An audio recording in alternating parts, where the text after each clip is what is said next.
뭐 이론 같은 경우는 뭐 5분이면 된다, 뭐 하루면 된다, 몇 시간이면 된다라고 간단 명료하게 이렇게 얘기를 하지만은 기초를 튼튼히 해야지 모래의 성삭기가 되면 안 됩니다. 경매는 어렵게 접근을 하시라. 어떤 유튜브 채널을 통해 가지고 있는 김동빈 박사입니다. 뭐 첫 시간이라면 이제 첫 시간인데 테마별로 이제 가겠지만은 일단 부동산 경매, 경매 중에서도 이제 부동산 경매에 대해서 이제 알아보겠습니다. 그래서 제가 이제 그 수강생들, 저희가 이제 오전반하고 이제 저녁반 이렇게 있고 또 MPL 부실채권하고 토지 경매도 있는데 집중적으로 부동산 경매에 대해서 이제 수강생을 대상으로 제가 강의를 하고 있습니다. 그래서 제가 주 교재로 사용하고 있는 그러한 교재 갖고서 여러분들한테 뭐 배포가 안 됐지만은 상당한 도움이 될 거로 봅니다. 그래서 부동산 경매에 대해서 저희 어떤 거 가르치고 있는 교환 갖고서 시작을 해볼까 합니다. 학문을 공부를 하더라도 그 테마 들어가기 전에 거기에 이제 의의가 있지 않습니까? 그래서 이제 부동산 경매라는 것을 여러분들 이제 익히 잘 아실 거예요. 그래서 이 부동산 이제 경매에 대해서 우리가 알아보겠는데, 이 경매라는 것은 이제 경쟁한다는 뜻입니다. 이게 경쟁하다는 뜻이고, 이 매자는 우리가 이 선비사자에다가 요게 팔매죠. 판다. 그 다음에 이 선비사자가 없는 매자, 요거는 이제 팔고 이제 산다. 산다. 그래서 판다는 뜻이고, 이제 요거는 산다. 그래서 우리가 보통 부동산 일반 그 시장에서 매매로 이제 많이 여러분들이 접하지 않습니까? 그래서 여기 부동산 경매는 여기에서 판다는 뜻입니다. 판다. 그럼 어디서 이거를 파느냐? 주체가 이제 법원이죠.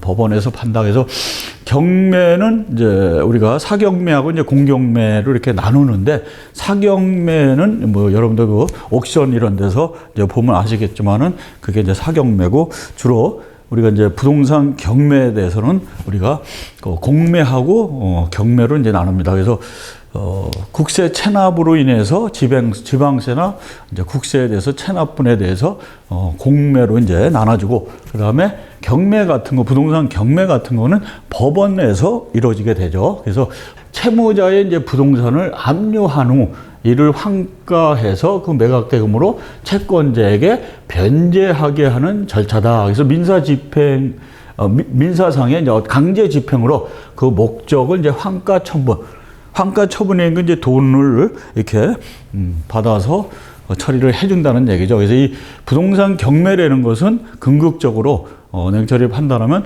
A하고 B하고의 관계에서, 그러니까 A가 이제 채권자라면 B가 이제 채무자가 되겠고, 그래서 채권자가 채무자한테 돈을 빌려줬을 때 그것을 뭐 근저당을 설정을 해가지고 해당 피담보 채권, 그러니까 채무자의 부동산에다가 근저당을 설정을 한다든가, 아니면 뭐 강제 집행을 해서 집행 권한을 만들어가지고 법원에서 판결문을 받든가, 그래서 그 판결문으로 인해서 강제 집행을 하는 게 이제 강제 경매라고 하죠. 그래서 그 다음 시간에 이제 배우게 되는데, 임의 경매와 강제 경매로 인해서 법원에서 이렇게 처리를 해주는 거죠. 그래서 법원 경매 같은 경우, 신청 채권자가 있습니다. A라는 이제 부동산이 있을 경우에, 부동산이 있으니까 또 금융권이고 기타 개인 같은 경우도 돈을 빌려주고 하지 않습니까? 예를 들자면 돈을 1억을 빌려줬을 때 채권 최고 금액으로 해가지고 그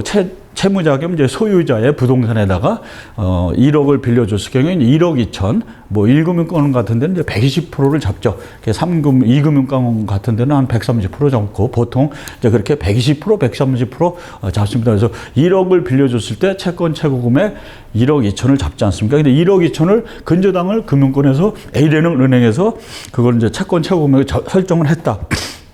그래서 그것을 계속 뭐 원금을 잘 뭐 보존돼 있지만은 이자를 3개월만 체납이 되면은 사실상 부실채권으로 이제 일반 금융권에서는 넘기죠. 그것이 이제 나중에 금융권에서 임의 경매로 해가지고 이제 진행이 됩니다. 그와 같이 무수히 A라는 그러한 그 부동산에 대해서 이해관계인들이 있지 않습니까? 그 이해관계인 중에서 신청 채권자라고 그래요. 그래서 신청 채권자가 경매를 접수를 하는 거예요. 왜냐?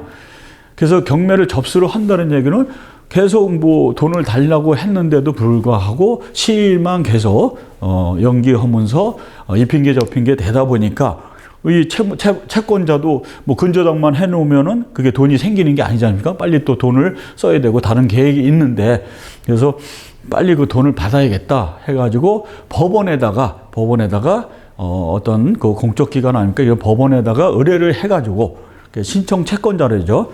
이해관계인 중에 신청 채권자로 인해서 이제 경매가 진행돼가지고 사실상 그것이 어떤 경매의 어떤 그 절차법에서 절차로 인해가지고 최종적으로 그 낙찰자가 채권가 매수인이 이제 생기면은 그 사람으로 인해서 이제 환가 처리, 그래서 잔금을 납부하게 되면 그 돈을 갖고 법원에서 일단 배당을 해주는 그러한 절차상으로 이렇게 이루어지지 않습니까? 그래서 이렇게 채권자와 채무자의 관계에서 돈으로 환산해서 법원이라는 어떤 공적 기관을 통해 가지고 사실 빚잔치를 해주는 거죠. 빚잔치를. 만약에 이 A라는 그 부동산에 대해서 5억이 전체 시세로 해가지고 잡혀 있을 경우에 채권이 해서 6억이다. 그랬을 경우에는 나머지 5억에 대해서만 환가로 해서 처리되고 나머지 1억에 대해서 채권자 같은 경우는 또 손실을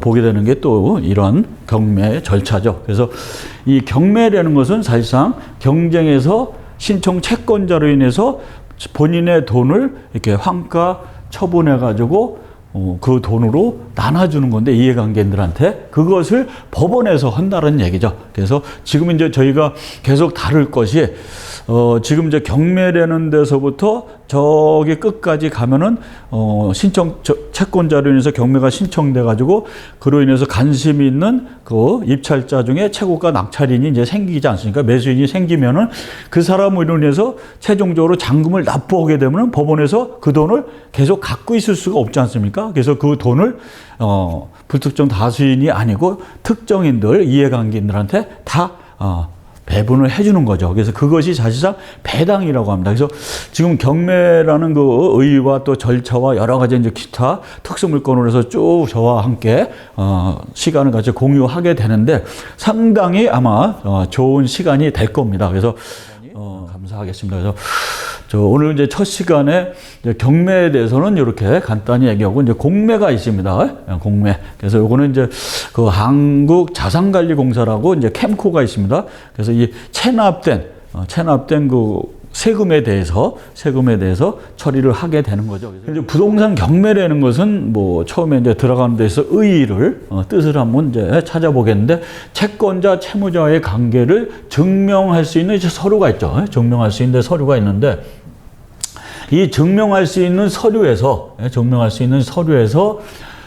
이제 그 서류를 첨부하게 되죠. 그래서 그 신청서와 함께 법원에다가 이제 제출하게 됩니다. 그래서 채권자가 채무를 변제하기 위해서 경매에 이른 부동산이 경쟁 입찰을 통해 낙찰되면은 채권자는 일정한 채권을 이제 회수하게 되죠. 맨 끝에 보면은 권리자의 신청에 의해 법원 또는 집행관이 동산이나 부동산을 구대 방법으로 경쟁하여 파는 일이다. 뭐 제가 이제 그 부동산 경매에 대해서의 의의를 4가지로 이제 추려봤는데 간단히 이제 말씀을 드린다면 서두에서도 이제 말씀을 드렸듯이 A하고 B하고 관계예요. 채권자와 채무자의 관계. 그래서 채권자가 채무자의 소유로 되어 있는 부동산을 그래서 근저당을 설정을 해가지고 돈을 안 갚고 이자를 지연이 되다 보니까 그거로 인해서 이제 돈을 갚아달라고 이렇게 법원에다가 환가 처리해서 이제 요구를 하는 거죠. 그래서 법원이 그런 어떤 플랫폼을 이용해 가지고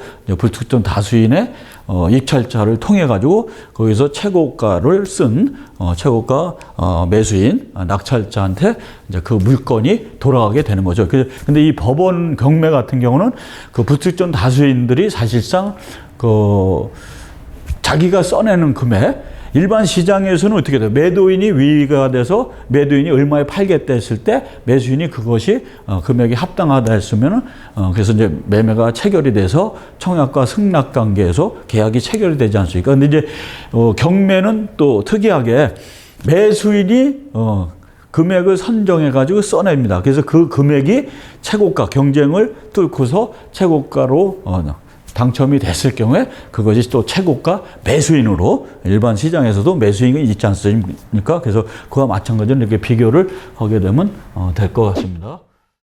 그래서 그 경매라는 것은 뭐 사경매하고 이제 공무경매 이제 다음 시간에 종류에 대해서도 이제 배우시겠지만은 사실상 그 경매라고 했으면은 그 장점과 이제 단점도 이렇게 여러 가지 부류가 이제 있지만은 경매 오늘 이 시간은 첫 시간이니까 의의에 대해서는 일단은 경매는 무조건 싸게 산다라고들 생각을 하세요. 그래서 경매를 무조건 싸게 사는 것만은 아닙니다. 그래서 사실 제가 한 뭐 이 경매 쪽으로 부동산 쪽으로 40년 동안은 지금 이렇게 쭉 실무를 접해오는 상황에서 또 경매에 대해서 이제 학원을 이렇게 운영하면서 또 여러 수강생들을 접하면서 질문을 받는 과정 중에 역시 이제 그 부동산 경매를 이렇게 접하는 분들의 대다수의 의견들이 경매로 하면 일반 물건보다 싸게 살 수 있지 않냐. 금매보다 싸게 일반 시장에서 이루어지는 금매 시세보다 더 싸게 살 수가 있지 않느냐.